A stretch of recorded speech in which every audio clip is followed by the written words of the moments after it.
Muito bem tornado, Tifoso Bianconeiro. Tchau, Tifoseria Bianconeira. Tô aqui com esse sorriso porque o vídeo de hoje é muito bacana, muito legal, porque tem informação interessante, tem outra informação mais interessante ainda. Fiquem até o final do vídeo. E não é só isso não, eu tava vendo aqui, tá passando Holanda e Japão. O Japão acaba de empatar o jogo, está 2-2, está no segundo tempo. E parece que o Kope Miners fez 2 gols de bicicleta. Procede aí? É que eu não vi o primeiro tempo. Me disseram que foram 2 gols de bicicleta do Kope Miners. Bom, não sei se é verdade, mas os japoneses estão vibrando muito, né? Com uma camisa azul, que podia ser essa. Aliás, estou com essa camisa aqui porque na data de hoje, dia 14 de junho, em 1982, a Itália estreava na Copa contra a Polônia. A Polônia era um time forte, era mais ou menos o que era a Croácia em 2018, que disputou o título com a França, que tinha inclusive o Boniek, que depois jogou na Juventus junto com o Platini, 0-0, e quem diria que aquela Itália ganharia uma Copa do Mundo? Então, nostalgia pura com essa camisa aqui, retrô, né? E por isso é um vídeo que, já no clima da Copa, a Itália não está na Copa, mas o Finestra tá, vão ter vídeos muito bacanas relacionando a Juventus com as Copas do Mundo. Sim, tem muita coisa interessante que vocês vão saber. E é por isso que eu peço para que você deixe ativado o sino.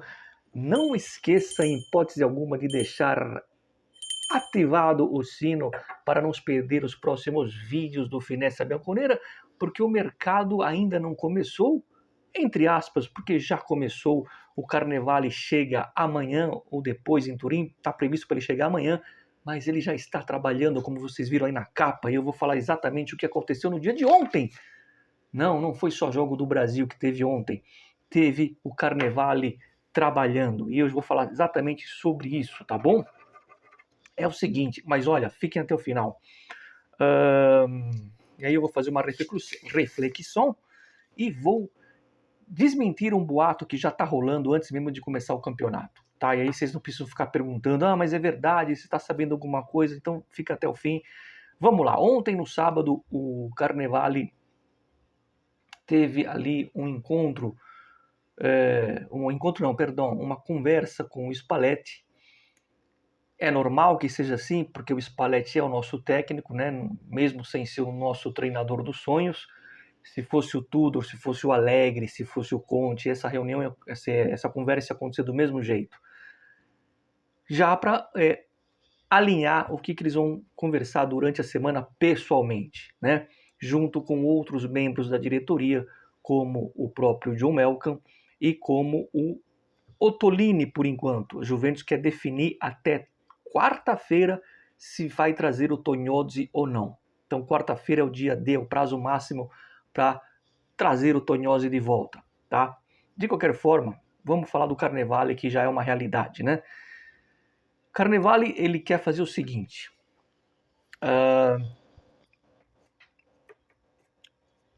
Ele quer fazer um time com mais jogadores italianos e, atenção, não é que é uma cartilha. Vamos contratar só os italianos, vamos fazer um time extremamente nacional. É italiano, a gente contrata. Não é isso. Não é isso. Italianos, mas que sejam capacitados para vestir a camisa da Juventus. Vou dar um exemplo. Vocês lembram do Marquísio? Claro que vocês lembram, né?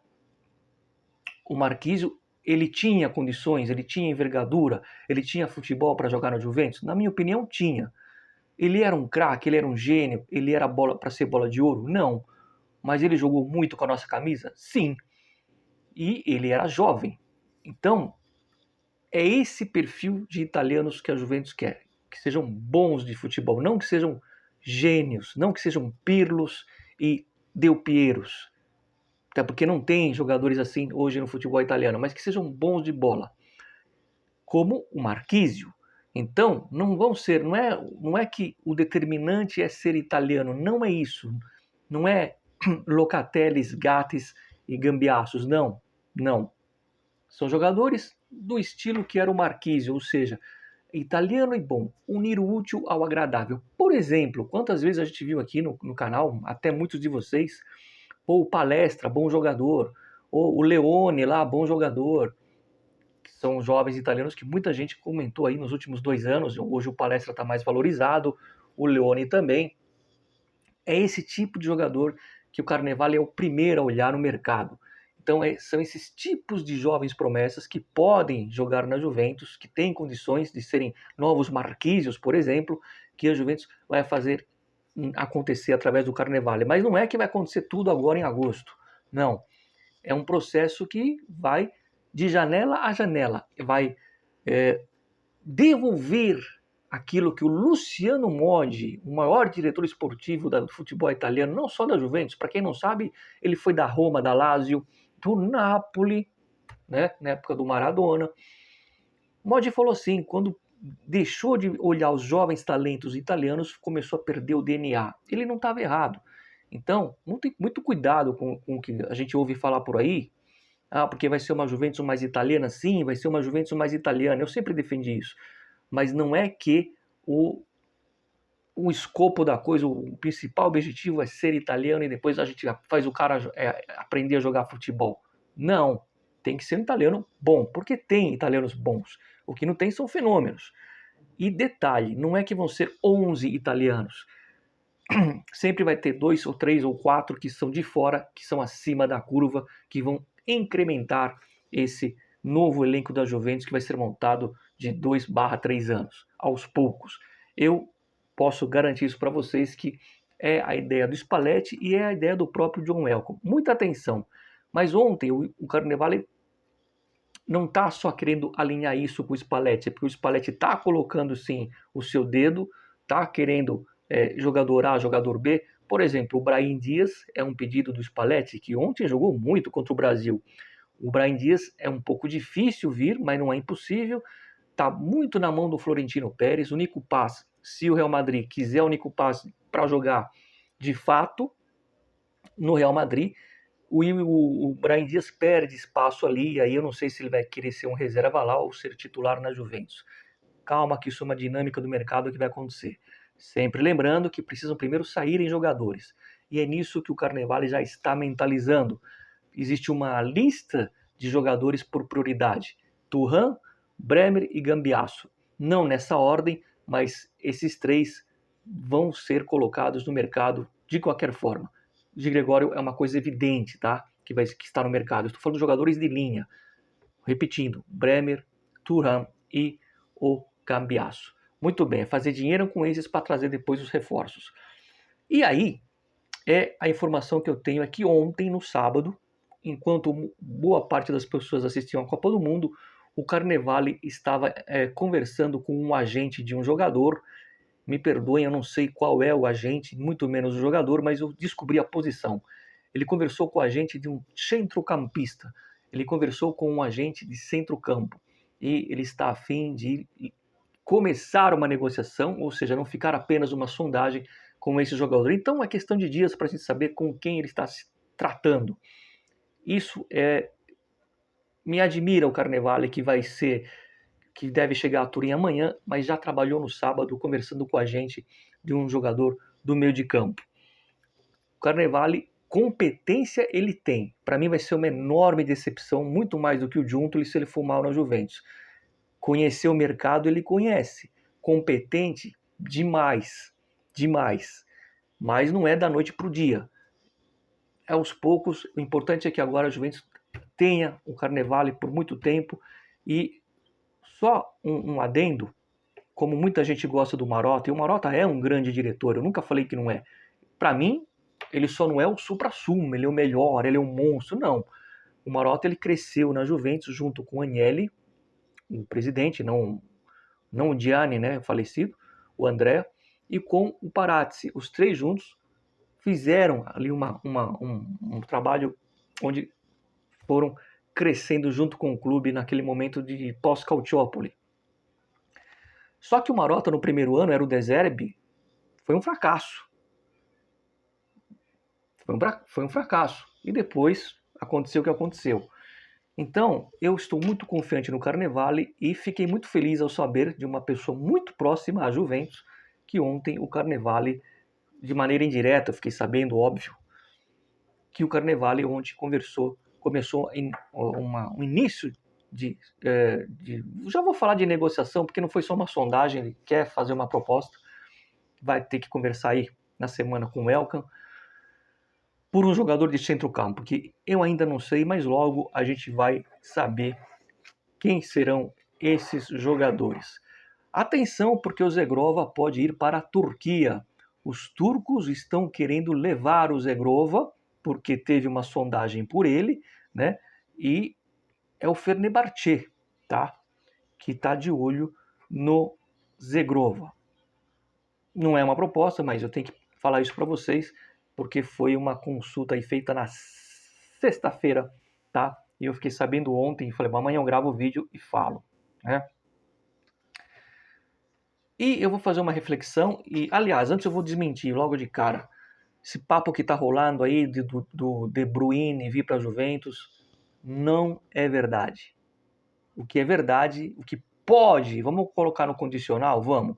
O que pode ser verdade é o agente do De Bruyne oferecendo para outros clubes da Série A o De Bruyne. E um deles seria a Juventus. Daí a dizer que a Juventus está interessada, que está negociando. Não, tá bom? De Bruyne. A reflexão é a seguinte, a gente não está num momento bom, a Juventus não vive um momento bom, assim como a Itália, veja que coincidência, né? Quando eu falo que quando a Juve não vai bem, a Azzurra não vai bem, mais uma vez. E quando a Juve vai bem, a Itália vai muito bem, obrigado.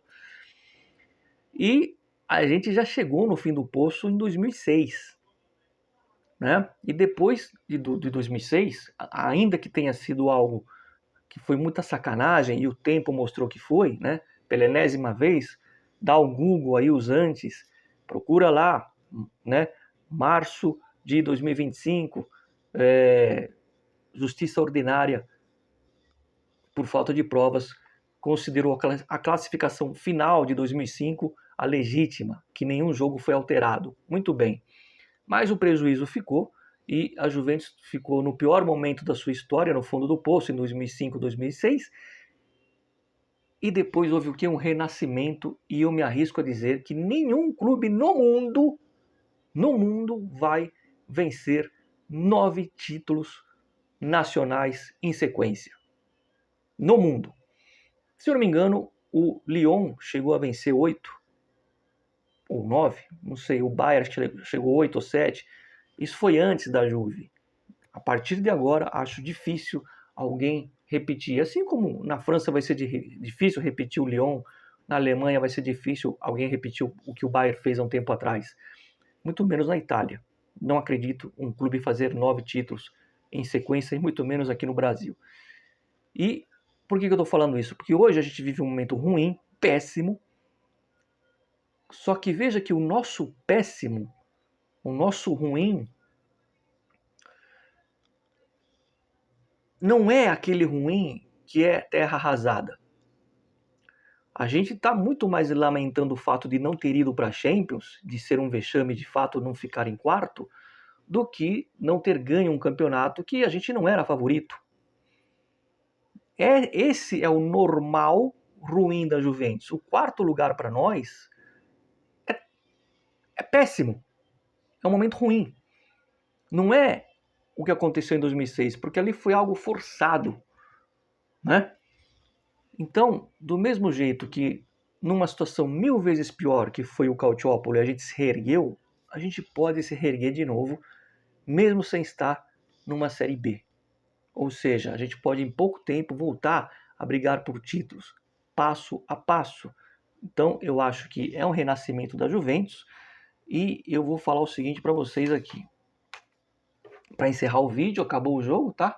2-2, o Kopenhagen parece que foi o melhor em campo.